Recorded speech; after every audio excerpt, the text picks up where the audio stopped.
mentioned a couple of times. You've mentioned the Chief a couple times, I should say, in this Chief referring to your dad. I think our podcast audience need to hear a little bit more about Mr. Johnny. Oh, man. There's so much to share. Are there stories? Okay, good. Yeah, that's a library of Johnny stories. Oh, man. I mean, larger-than-life personality, even as he's getting older, just a big personality. And he's 6'4". He played in the NFL. Yeah. He's just... Who did he play for and all that? He came to Houston, played for the Oilers. Yeah.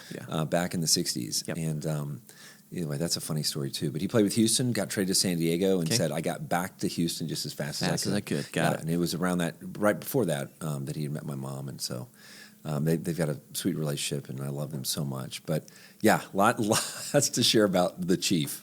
So what is... What's a classic? I mean, just like if you had to boil it down, what's a classic? Oh man, if you put each of my siblings under a white light, we'd all have our own stories, right? Yeah, that's right. And then we've got a few that we share about one another that are also really good. I would say personally, one of the ones that for me that really jumps out, I'm guessing it was like 4th or 5th grade, right around the time that you started to do or go to dances, at least back then, right? I don't know what year that would have been. 1950. Yeah, not the 50s. Nice. Nice. Yeah, that was a dig. We'll repair later. But I remember this sweet girl in our class. Her parents hosted a dance at her house. This would be 78. Yeah, this had so like 78, 80, yeah. and they had they had like a strobe light, and they had someone that kind of like playing music. But imagine like a garage door up, carport lights, a basketball goal in the corner. Like, I mean, this is someone's driveway. And there had been a major breach in communication with how I was getting home and when I was going to be home. And I'm sure, because my dad's an early to bed, early to rise kind of guy, I am sure that he, it was probably like 8:30. Yeah, that's right. And all I can tell you is this thing back then felt shoulder to shoulder. Lots of people. There was semi-loud music and lights, and we were having a blast. And all I can tell you is that this car started coming up the driveway and onto the dance floor. And of course, I remember even then, I remember back then going, who is this jerk? Like who is this guy? And my 5th grade, self. And then he just got right under the fog lights. Like everybody, it's like Moses in the Red Sea. Like everybody parted, and he got right, and where I could see his hands, his giant, meaty hands on that steering wheel. I don't even think I could see his face. And then it just kind of turned on top of the steering wheel, and his fingers were just like, "Come here, boy," like that. And this John Wayne voice. Come on, boy. And I just remember thinking, looking at all my friends. I don't think I said anything. I got in the back of the car, but I remember thinking, putting my hand on the door and saying, "It has been good to know you. I love each of you. I'll probably never see you again." That's right.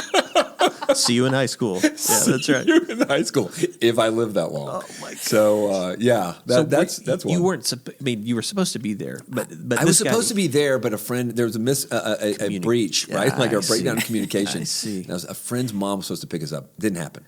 So you saw the headlights. You didn't know who it was until you saw the hands. The hands. Yeah, and I kind of recognized the car. It was dark. I mean, it was late. It was a wild party. Yeah, it was. I mean, party, strobe lights, DJ. Lights, and Oh man. And you said it was fifth grade. Is that what? Like so 4th or 5th 5th grade. Got it. Okay. Yeah. I started dancing early. Maybe was that early? Okay, yeah, maybe. Man, that's good stuff. I was an active dancer. That was kind of sums up what it was like to be. So many amazing parts of being Johnny Baker's son, but it just kind of put the fear of you know what in you about. I'm still afraid of him. Everything. Yeah. He turns 82 next month. I'm terrified. That's right.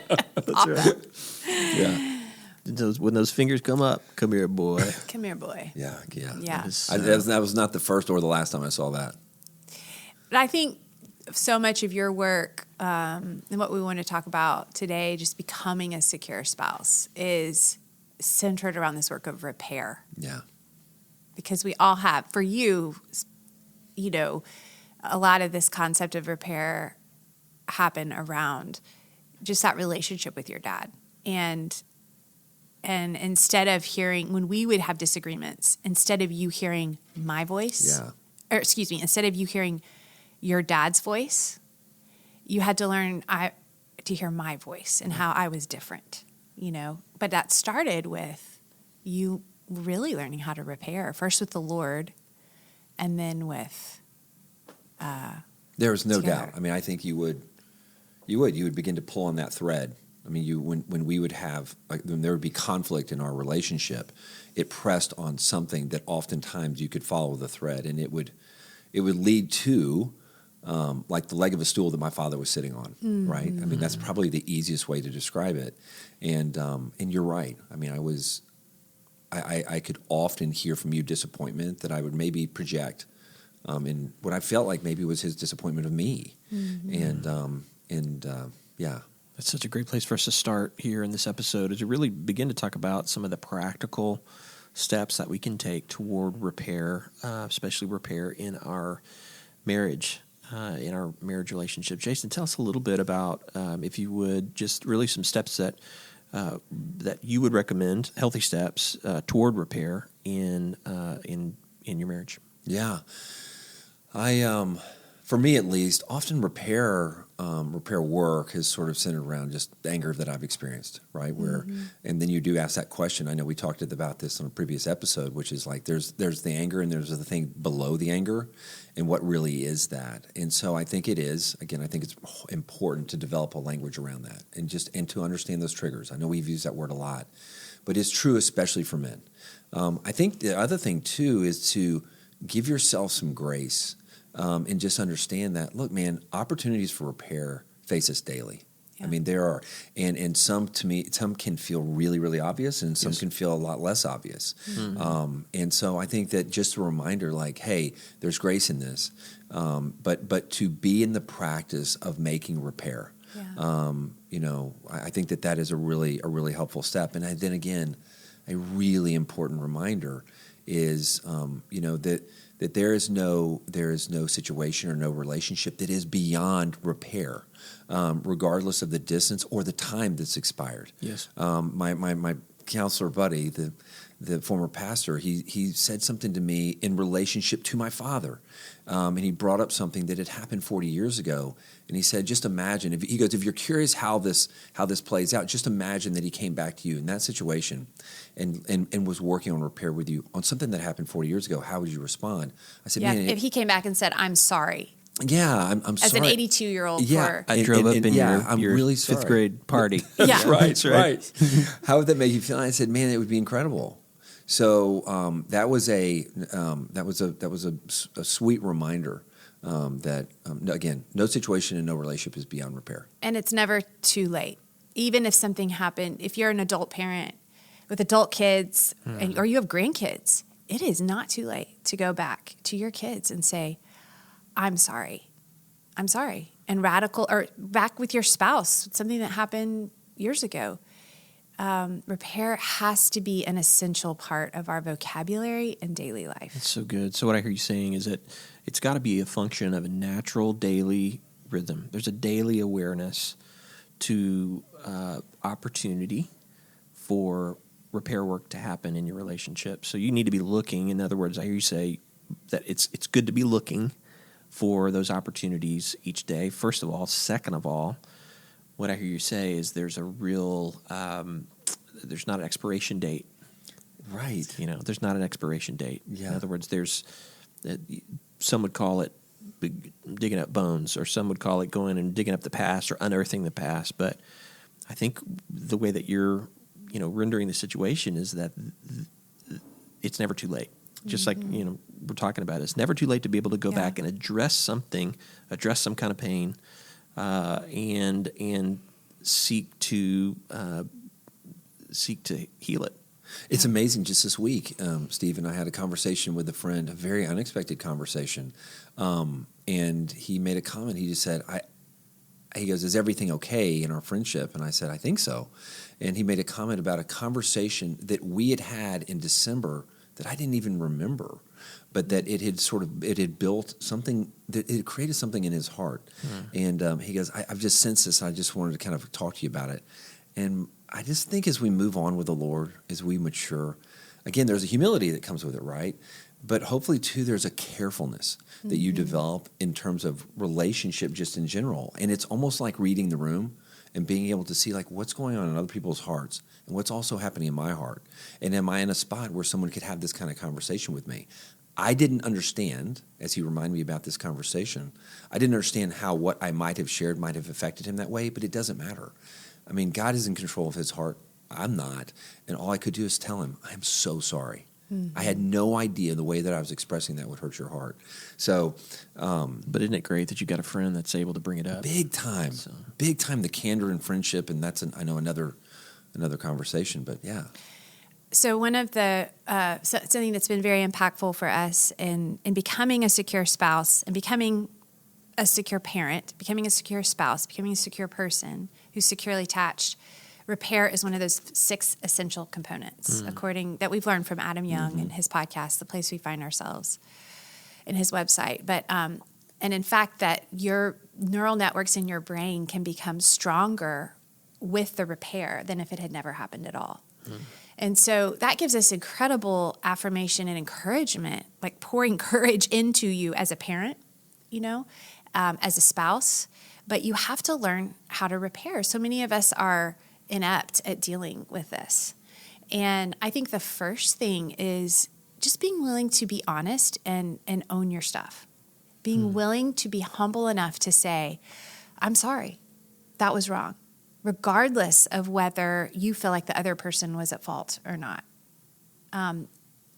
We've been going through the book, the story of Joseph in the book of Genesis as a family and devotions. And last night we got to the part where Jacob sends 10 of his sons down to Egypt because there's a famine in the land. And, the whole stage is just ripe with tension because his brothers have sold him into slavery. He's now second in command. Joseph is. This could go one of two ways. Exactly. And I asked the girls, I said, okay, for reconciliation to happen in this family, think about everything that's happened. What's going to have to happen?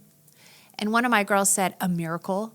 Wow. And I said, yeah, that's right. And I said, and somebody's going to have to pay it down. Someone's going to have to be willing to say, I'm going to let that go. And I forgive you. And that someone was Joseph. And it came after a long period of suffering. It came out of a lot of brokenness. But redemption and reconciliation, and the whole world was saved, the family that the Messiah came from, because Joseph was willing to pay it down. And I think your marriage, it may not be something as big as your spouse didn't sell you into slavery, hopefully, or, stage your murder. But for redemption to occur, forgiveness and repair has to be an essential part of the warp and woof of your marriage and every relationship you hold dear. Say that expression again. Part of the what? Part of the warp and woof, the fabric. I love it. Of your marriage and of every relationship you hold dear. And if you can't say, I'm sorry to your spouse, to your children, to friends, then you don't have much of a relationship with anybody. Regularly. Yeah. And really, it starts with a humble view of yourself. If you can't say, I'm sorry, it means you're not looking at yourself right. We all sin daily, all the time. And to own it and say, yeah, I'm as bad, I'm worse than that. But isn't it so simple? It's like this idea of like, to the extent you're able to forgive and the regularity in which you're able to forgive is an expression of how much you understand you've been forgiven. Right. Right. To the extent you're able to extend grace is an expression of how much you understand the grace you've been extended. Like that's not just church speech, right? That's like, that's real life. Yeah. And it does. And I'd say too, the thing with repair going back to is like, it's regular practice. It is modeling it for your spouse. It's also modeling it for your children. We've talked about that in the past and how important it is. These are the training moments too with those under your care to model this for them so that it becomes a regular part of their lives as well. Yeah. So that's one thing, I mentioned this blow up I had with our oldest daughter somewhere in the beginning of COVID. And that was really my memory. That was really my first memory of like active repair towards her. I've had my kids come to me, through their rebellion or through their disrespect. They've come to me and said, hey, I'm sorry. Mom told me I needed to tell you I'm sorry. We'll take what we can get. I'll take what you can get. But it's moving towards your children that way. And that has jump-started regular repair with all of my children, going both ways. And so there's this flow of repair that's happening between us all the time. It's a really important, I'm going to call it a habit. And I'm going to back it up for both of us and say the only way, and I mentioned the real groundbreaking shift happened for both of us when we both kind of hit rock bottom. When we brought Mia Grace home from China, and I hit the pit of depression and anxiety, and Jason started going through, I think just things from his past, the sadness that he experienced got too big to contain, and they just started to overwhelm him, and he started naming it. And we both realized we have to really focus on healing in order for Mia Grace, for our daughter, and then that was trickled down to our biological children, to our marriage. But the first thing that really happens with healing is you have to become secure in the love of the Lord. Because you cannot offer to someone else what you don't have yourself.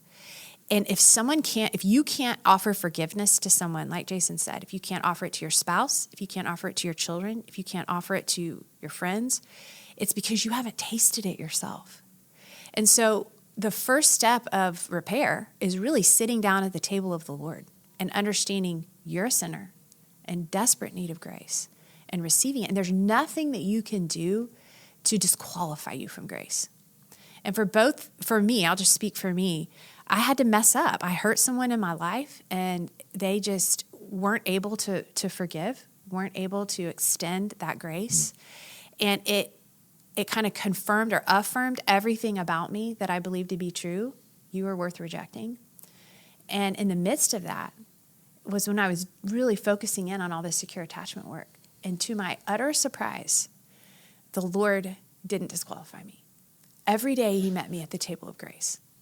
And my heart became so secure in his love, it didn't matter what other people said or did anymore. Therefore, then I started being able to offer it to Jason. Yeah. Then I started being able to offer it to my kids. Then my friendships and relationships have flourished in a way I've never experienced before. Yeah. But it starts with owning who you are, receiving grace for your faults, and becoming so convinced I cannot unearn his love. That's really good. You know? Yeah. And then you start repairing with other people, because you see we're all capable of sin every day. Yeah. And just practically speaking, too, I mean, the scripture warns, of course, all over the scriptures. You see warnings against walking in unforgiveness and how it will not go well with you. Again, that's just the practical side of it. Yeah, but the relational side is it's got to be it's got to become a regular rhythm of your life. Yes. Daily and weekly.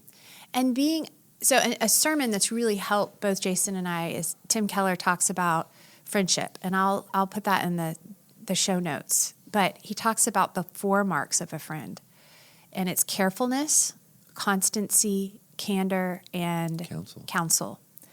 And you have to be so careful and in tune with your friend's emotional makeup that you're not going to say something that is just wounding in a way that they can't hear. But you also have to be candid. You have to be willing to tell them the truth, but only if you've done the work of humility and repentance in your own heart. You can't say things in a holier than thou way. You got to say it as, I'm sitting at this table of grace. There's a place for you too. And I think that in marriage, those 2 things, candor and carefulness, have become part of the language of being secure for each other and our repair work. To the point where, and Jason mentioned this, before he goes and meets with his counselor every month, he says, hey, what do you see in me? Whoa. Like, we couldn't have done that 21 years ago. And I can say to him, before I meet with my counselor, what do I need to work on? And we have gotten to the point where we are candid with each other, but we are also very careful. Jason is way kinder to me than I am to myself.